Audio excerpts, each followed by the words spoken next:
Let's do what makes our hearts sing, using all the gifts we have to bring into this world today.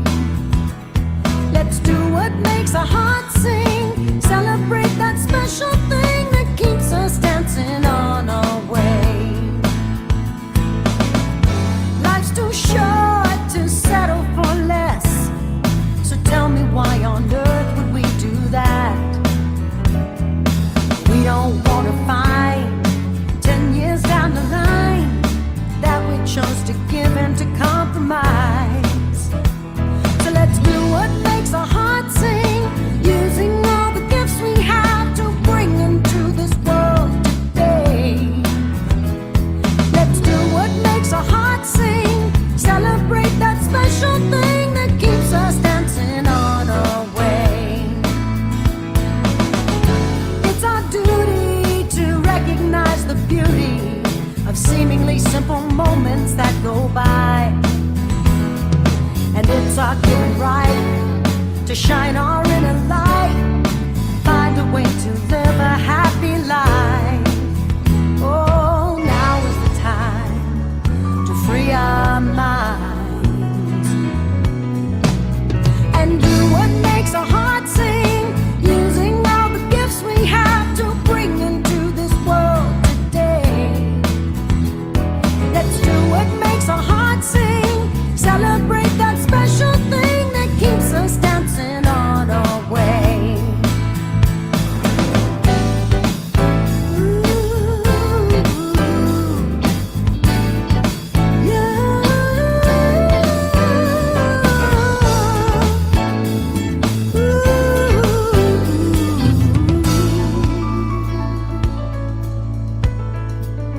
Let's do what makes our hearts sing. Do what makes our hearts sing. Let's do what makes our hearts sing. Let's do what makes our hearts sing. Let's do what makes our hearts sing.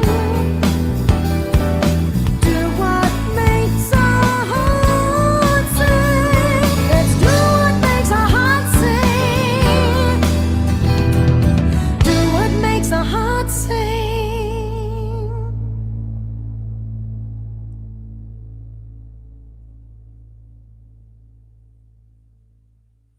Good morning.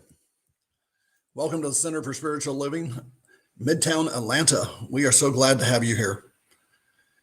We are a spiritual center that welcomes everyone just as God welcomes everyone.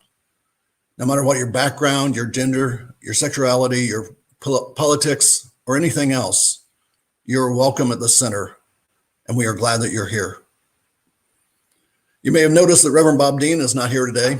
He has taken some well-deserved time off, and we are very pleased to have a guest minister, Reverend Dan Granda from Naples, Florida, speaking to us later in the service.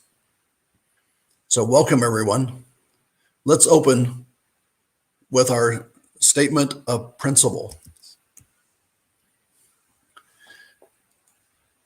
Speak with me, if you will. I believe in one God, one absolute power, and first cause to all things. I believe this power is perfect love, and it creates out of a desire to express love. I believe that all thought is creative, and how I choose to think creates my personal experience. I believe in the unity of all life and the immortality of the individual soul forever unfolding. I believe in the eternal goodness, the eternal loving kindness, and the eternal givingness of God to all. And so it is. Thank you and welcome.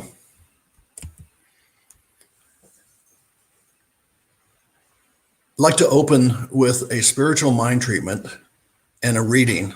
And the reading is coming from a book that's called You Too Can Be Prosperous by Robert Russell.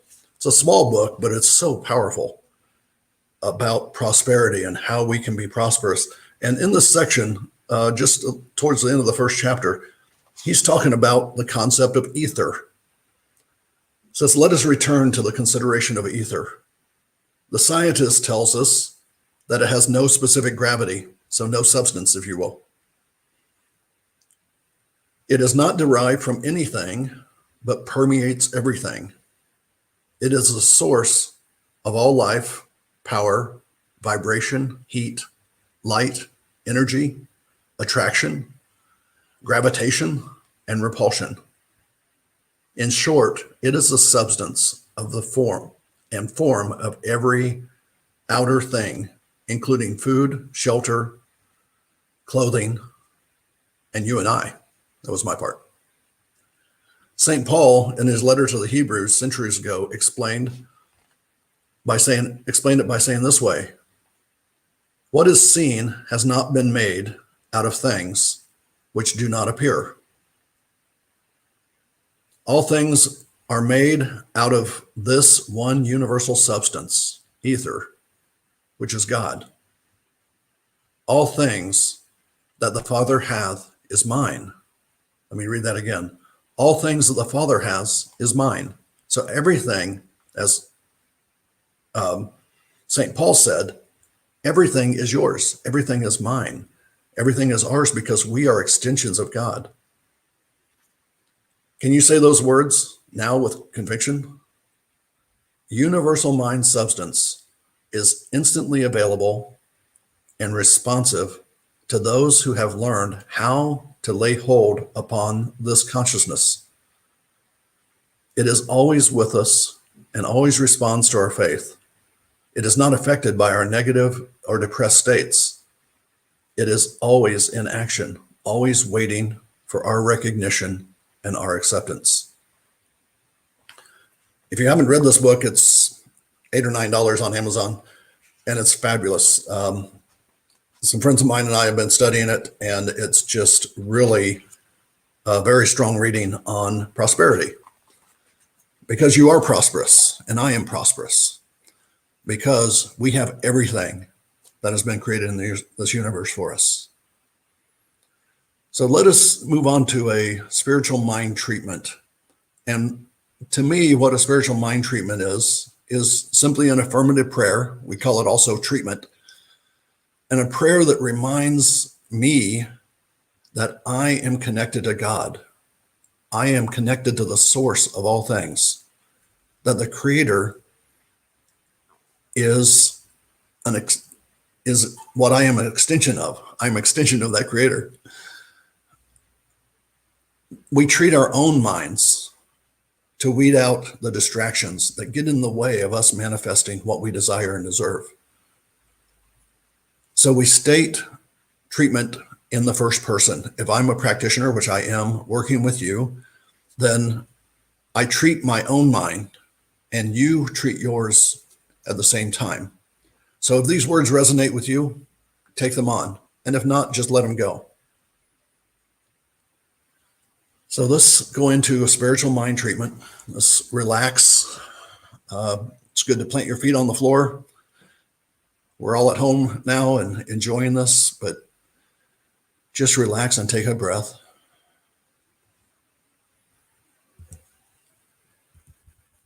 Know these things with me, if you will.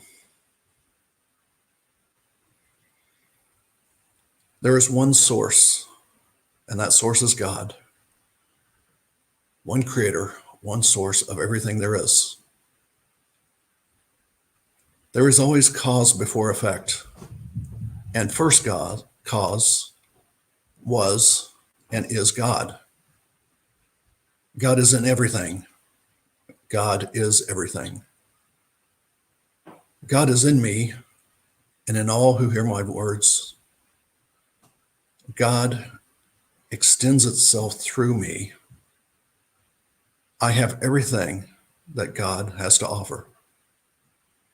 God is the ether, as this writer spoke. God is everything. I know that everything that I need to be prosperous, everything that I desire, I deserve, and God wants me to have it. I know that all I have to do is ask and believe. I know that everything comes to me as I release everything that is not mine. I release all the burdens. I release anything that might get in the way of my being prosperous today, of my life becoming what I truly desire and deserve. And I know this is true, so I just release these words into the universe, knowing that God is everywhere and God wants me to have all that I desire and deserve. I release these words saying that so it is. There's a beautiful psalm by Faith Rivera called Called to Be.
Wow, that was fantastic.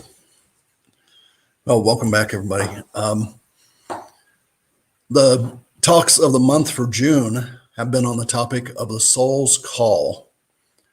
And when Reverend Dean is out, he always arranges great speakers for us, and today is absolutely no exception to that. It's my pleasure to introduce Reverend Dan Granda from Naples, Florida, sharing with us the soul's call to freedom. Yes, thank you. It is quite the pleasure to be here. I'm really excited about it.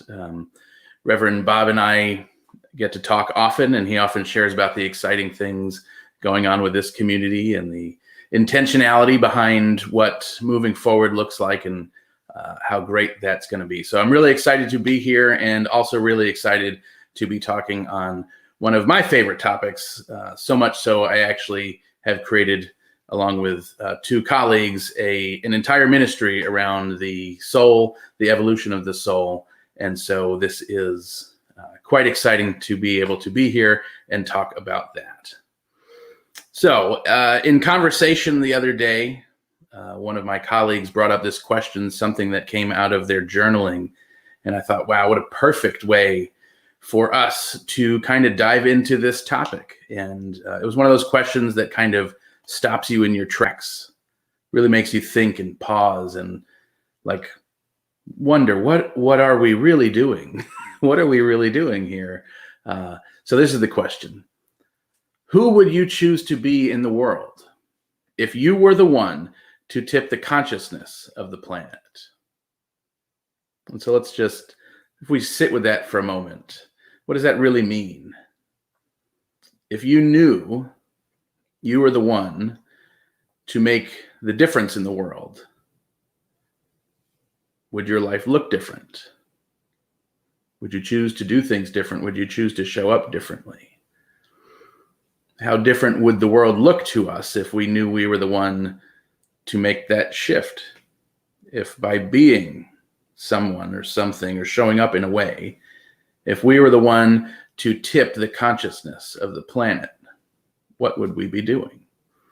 And for me, that is the real essence of today's topic, today's title, The Soul's Call to Freedom, because our soul is urging us to do something, to show up in a certain way.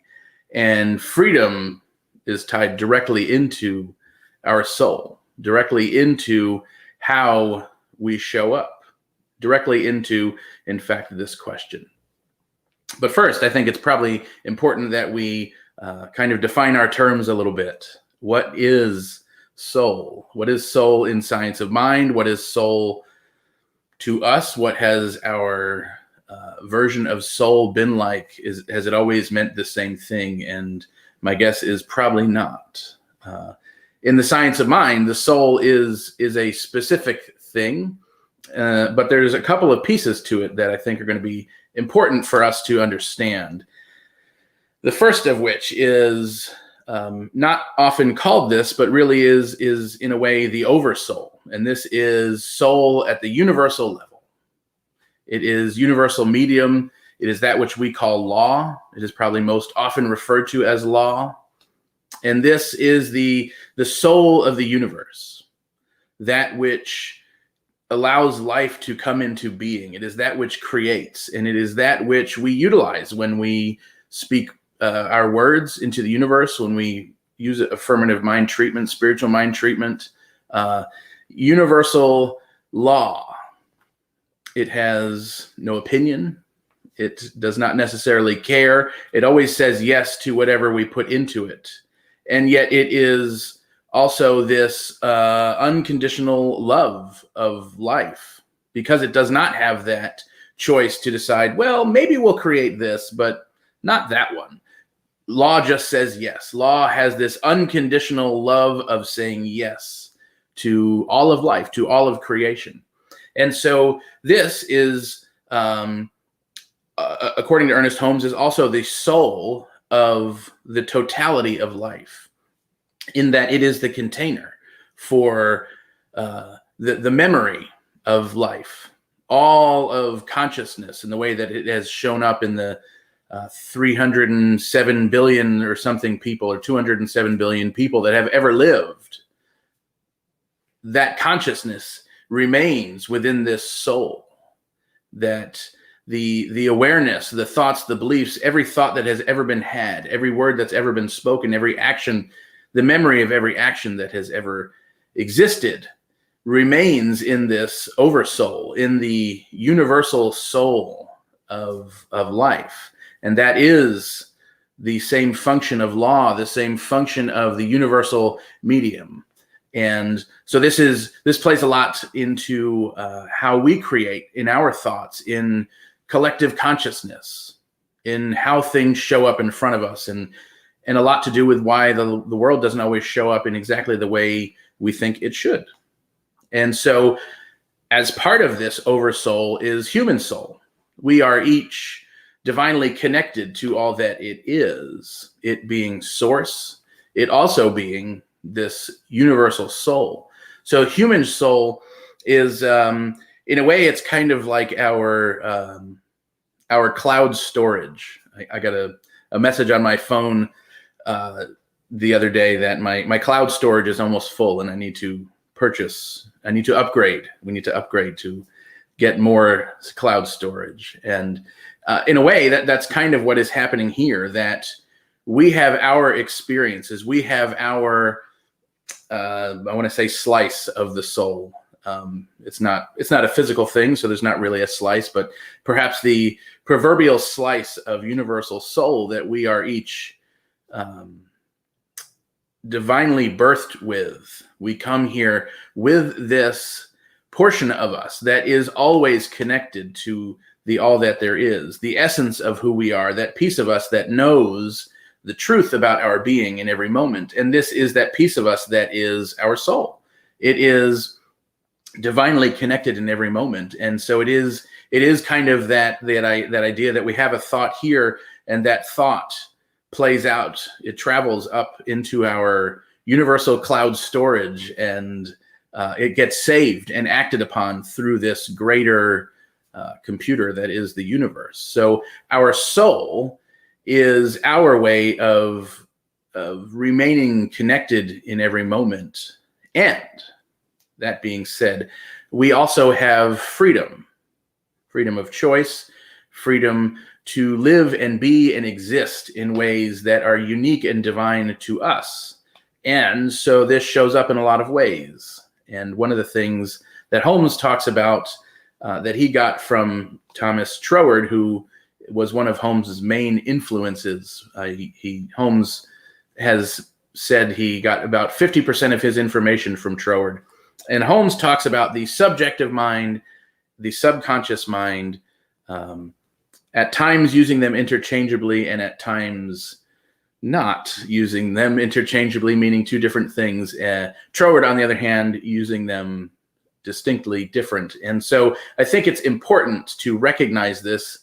From Holmes' perspective, there is similarity, and they do kind of fit into each other, and yet there is a separation. So the subjective mind, also synonymous with universal medium, with law, this portion of the all that there is, that is universal, it is divinely perfect, it is not of form, it is, let's say, beyond form, even though beyond is not quite accurate, because how can something be beyond when all that there is not of time and space, not of this universe, it is of itself. And so this subjective mind exists as whatever that is greater than time and space. So it is timeless. It does not take up space. It is everything, and it is the history of all. It is this thought. So subjective mind is synonymous with universal medium, in that it houses those memories of everything that exists. And so what's important about this is where our collective consciousness comes from. So in those moments when we unintentionally fall back on what we call default thinking, the thinking of not intentionally making a choice about how we think or feel about something. It's those things that have been kind of trained into us, those things that we perhaps arrived here with, decisions that were made years beyond us, before us, about how we as a culture think and operate and show up and behave. This is all housed in the subjective mind. This is all a filter through which life shows up here for us and actually reflects back to us what it is that we as a collective believe. In addition to this, so we have the subjective mind, which is universal. This is according to Troward.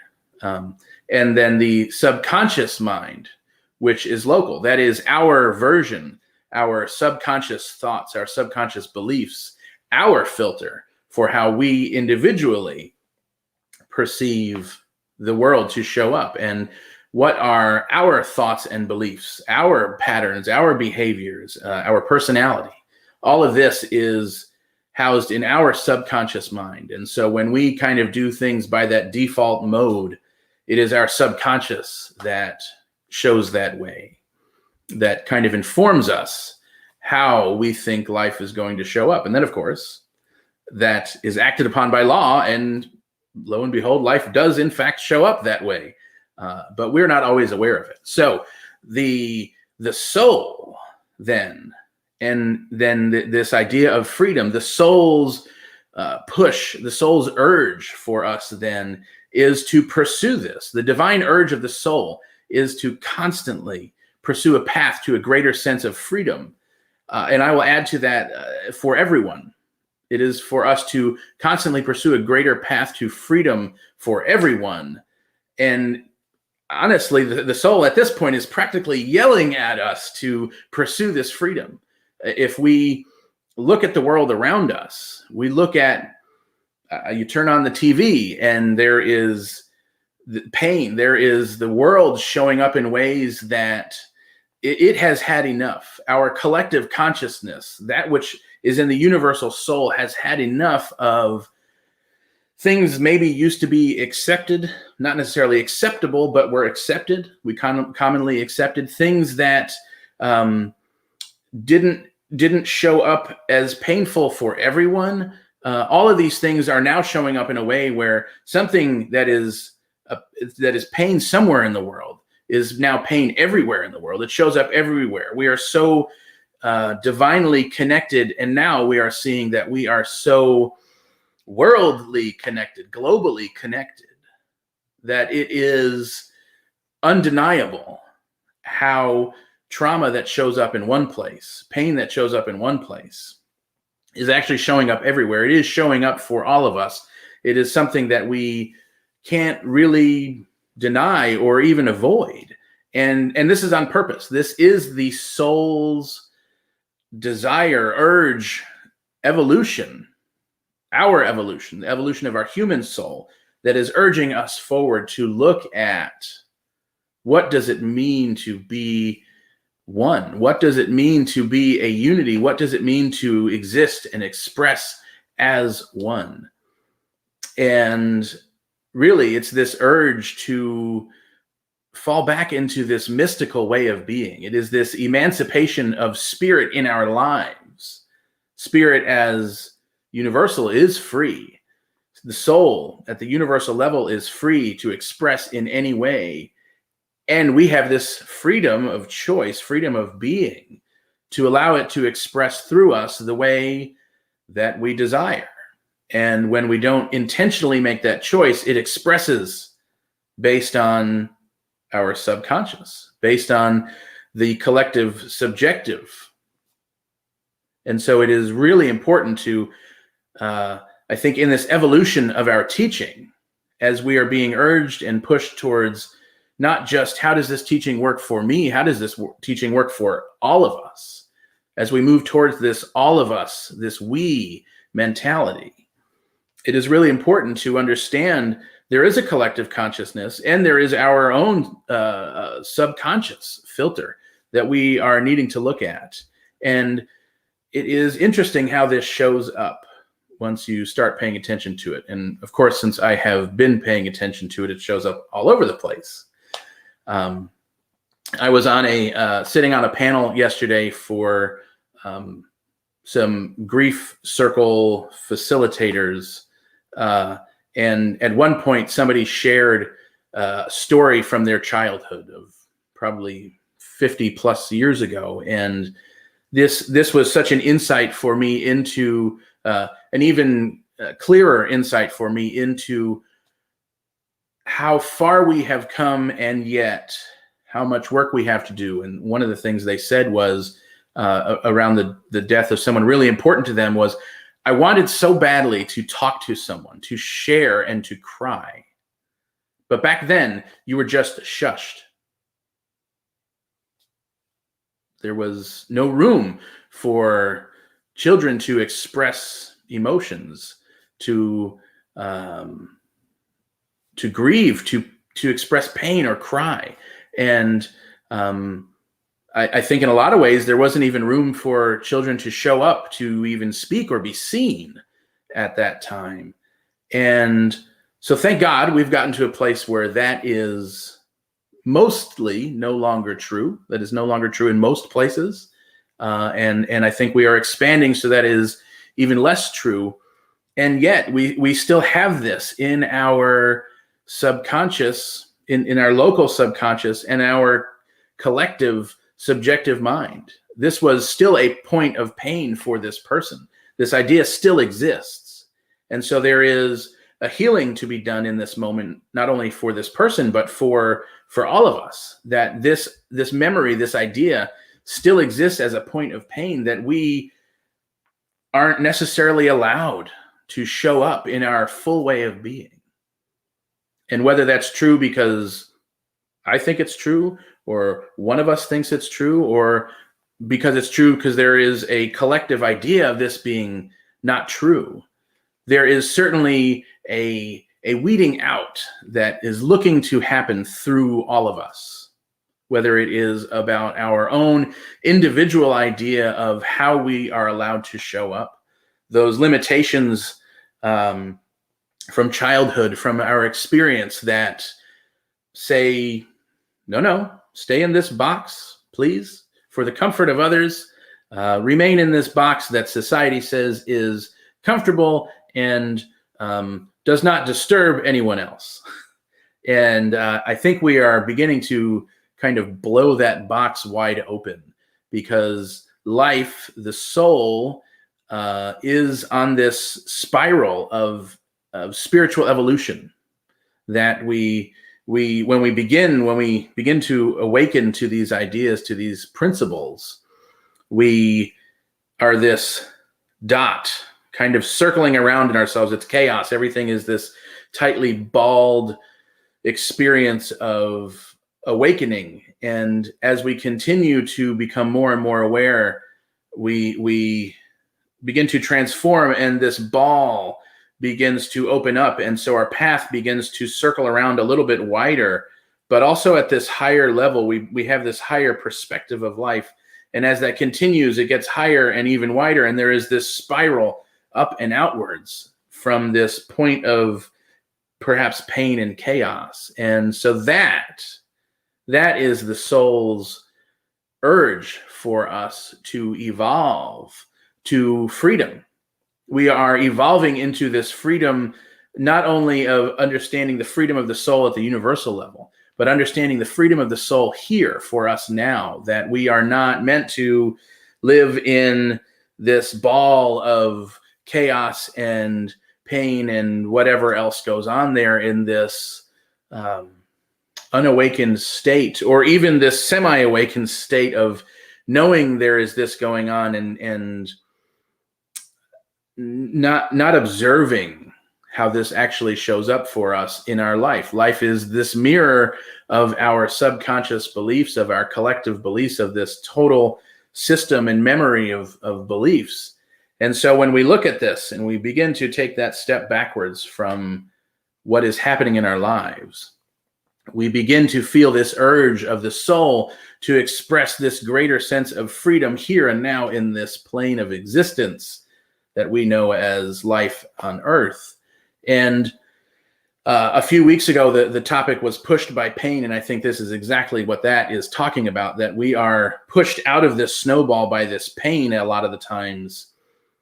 And because of that, have a deeper appreciation and this ability to take this step back, to take this higher view and see what life looks like from this growing, this evolving perspective. What has the world become for us when we see this? And I think what is happening, no, I don't think, I know what is happening now currently in our world is we are witnessing this actually happening. And while it seems a lot of times that we are seeing the opposite of this, it seems like this devolution, if that's even a thing, what is actually happening is the chemicalization of this evolution. We are claiming this new identity as a whole, and everything unlike that is coming to the surface, kicking and screaming that it is not ready to be done. It is this collective ego, these individual ego ideas that if we get rid of these things, somehow we lose something important. Somehow we die. Some part of us dies. And while we know that is not true, there is certainly a pain attached to that chemicalizing of those thoughts and ideas. And when we follow this urge of the soul to move forward and upwards, there is this clearing of space, this clearing of a way of being that allows us to exist on this transformed plane of existence. Ernest Holmes says about this, the spiral of life is upward. Evolution carries us forward, not backwards. Eternal and progressive expansion is its law, and there are no breaks on its continuity. It seems to me that our evolution is the result of unfolding consciousness of that which already is, and needs but to be released, to be realized, to become fact in everyday life.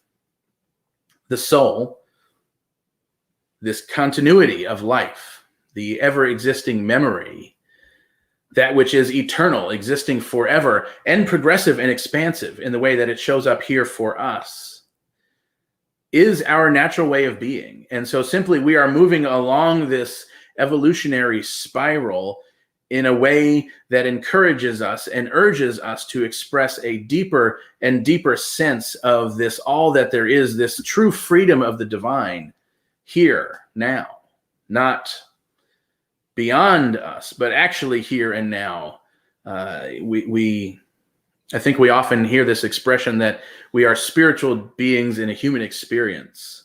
And while that is true, it is also important to realize that the human experience is a spiritual experience.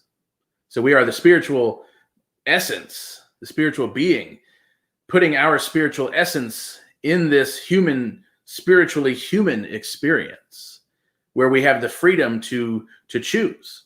And about this, Holmes says, why all the suffering, sorrow, and pain? Why has tragedy accompanied the journey of man, it says man, of humans? Again, our imagination may answer this question in a somewhat plausible manner. There is no other way through which true individuality can evolve. We must be let alone to discover ourselves, else be compelled arbitrarily to find one road, in which case we would be an automaton and not an individual. So to bring this full circle, this subconscious way of being is not only existing, but necessary. This way through, finding our way through what shows up, this evolution is intentional in the sense that it is how we as life experience the divine with choice. So while suffering, sorrow, and pain are not necessary always, it is through this perception of separation, learning our way back to oneness, is how we become the individual, how we understand individuality within wholeness. And so the application of this week is choice. It really comes down to choice. Soul is that which consistently invites us back to our truth, that which is the divine urge within us to continue evolving. And so to choose this intentionally, to realize this, and to choose a path of intentional evolution is an invitation for us to embrace new ways, ways that ask us to step out of our comfort zone and into ways that benefit the whole. This is, in fact, I think, an evolution of our teaching, really, that we take these principles that we have applied to ourselves for so long and how our life looks, and use this in a way that, how do I make my life look in a way that benefits everyone? How do we all use our lives to benefit everyone's life? So the invitation this week for each of us is, if we are willing, to embrace this journey of the soul, to be mindful of those moments where our soul seems to be calling us to choose between old ways, old habits, patterns, and a new way. And so simply, let's see if we can answer this question this week. Who would you choose to be in the world if you were the one to tip the consciousness of the planet? And by minding the call of the soul, we are consciously and intentionally choosing how we desire the world to show up anew. We're not just changing our lives anymore.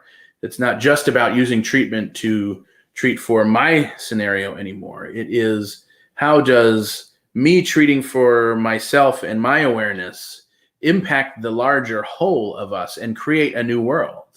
It is the all of us, that we are this divine whole being in totality. The divine urge of the soul is to constantly pursue a path to a greater sense of freedom. We are being called to embrace a deeper, more mystical sense of the divine within this whole, to embrace our responsibility to each other, to truly create in a way that intentionally works for everyone. Who would you choose to be in the world if you were the one to tip the consciousness of the planet?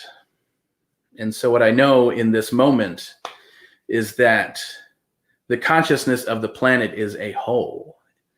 It is a collective whole of the all that there is, a divine and free way of being that embraces the totality, the wholeness of all of the individual pieces that make up this one organism that is life, that is this universe.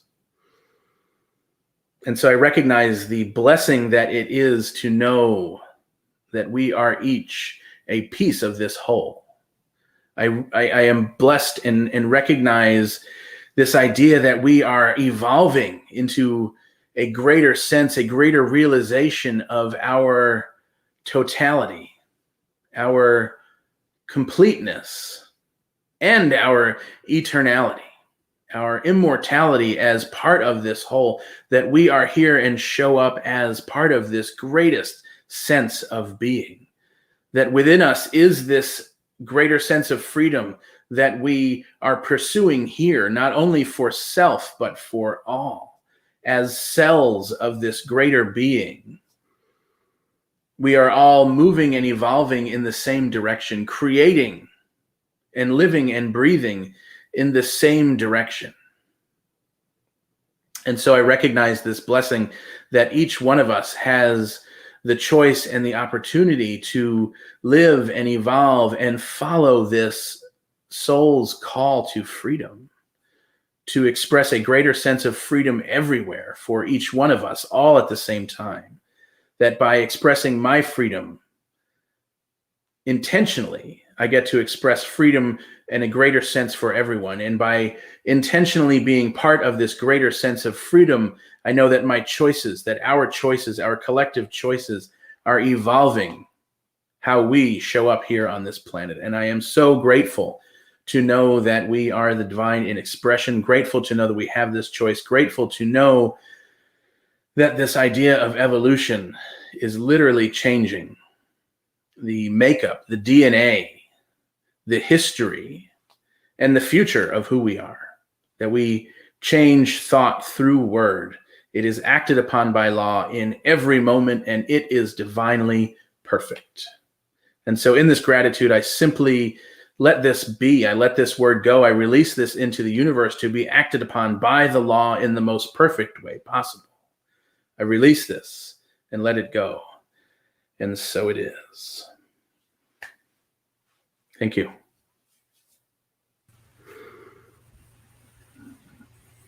Thank you. That was great. Really enjoyed that, Reverend. This is a time that has been very special today. And I'd like to go back to prosperity that I spoke of before and have us share the affirmation of prosperity. Think now and read these words with me. Where went? I live in a world of abundance. As I freely and joyfully give, I join in the divine flow, and all that I share with life returns to me multiplied abundantly. And so it is. You can give to the center through the center's website, and all the information that you need is there. And we do appreciate donations. And there's just, there it is on the bottom, cslmidtown.org. And we are blessed so much with the center, with people that are giving to us and that are supporting us. We just want to thank everybody. We want to thank all the people that are behind the scenes that bring this all together. We want to thank Reverend Bob for what he has put together here and for the wonderful things that are coming to the center. So announcements, is that going to be myself or Vance? There we go. I got it. Okay. Thanks, Bob. Thanks, Lee. We got it. So there's bunch of announcements. We had a great service. Thanks, Dan. Thanks, Lee, for being the practitioner today. And so this is the end of the month for June, and we're headed into July next week. So our theme for July is Pulled by Vision, and Dr. Bob's going to be back with a talk titled "We Hold These Truths." And this is the first Sunday of the month, even though it's a holiday. We'll do our birthday celebrations on that. So if you get a birthday in July, be sure to hop on the Zoom that day, and we'll celebrate your anniversary of your coming into this existence. So do that. Mark your calendar for this upcoming social event. We're all going to get together at 26 Thai. The information's in the newsletter. It's on the website. July 25th from 5 to 7. The center's sponsoring this, so we just want people to register, and there will be an e-bite going out for that if you're on our mailing list on that. And so watch for that coming up. Tuesday afternoons from 12 to 12:30, we've got a online spiritual empowerment session led by Reverend Dr. Bob. So if you need a checkup in the middle of the week, that's a great time to jump on. Share what we got on Facebook, share it to your friends, to your community. Subscribe to the YouTube channel. We are broadcasting Sunday mornings on YouTube, and that's a great place for other people to come and hear about what we're doing, what we're sharing. And 10 a.m.s Sunday mornings, we got a discussion group, and they're going through the 365 Science of Mind, A Year of Daily Wisdom by Ernest Holmes. It's a great book. I read that every day, and it's a great way to start your day thinking for me anyway. Some people read at the end of the day, but you don't have to read. You can come just talk about and join in the discussion group. So that's at 10. Same Zoom. The Zoom's at the bottom of this message, but it's on the website as well. And if you got anything going on in your life that you don't seem to be able to handle on your own, reach out to a practitioner. That's what they're here for. They're here to help all of us support ourselves in our spiritual evolution. And if we're stuck in something down in what is this physical reality and we're not able to raise our consciousness above that, that's what we've got all these practitioners here for. They're on the website. There's the link to the prayer treatment request and the list of the practitioners is there as well to reach out to. So that's the end of the announcements. And we'll go on to our next section, which is the that's our affirmation of life. Here it is. So say this with me loud and proud, since you're not able to hear me. So, I'm not able to hear you. So say this out loud. I leave this place now knowing something better than I knew before. I go forth into the world with a heart full of love and a mind full of good sense. I look at the world in a greater way, knowing that I have within me everything I need to create the life I desire. I give thanks for this understanding, and I am grateful for the spirit of life that flows through me. And so it is. Thanks everybody for being here. And for those of you that want to join us for a discussion on Zoom, jump over on the Zoom and we'll see you there. Have a great week, everybody.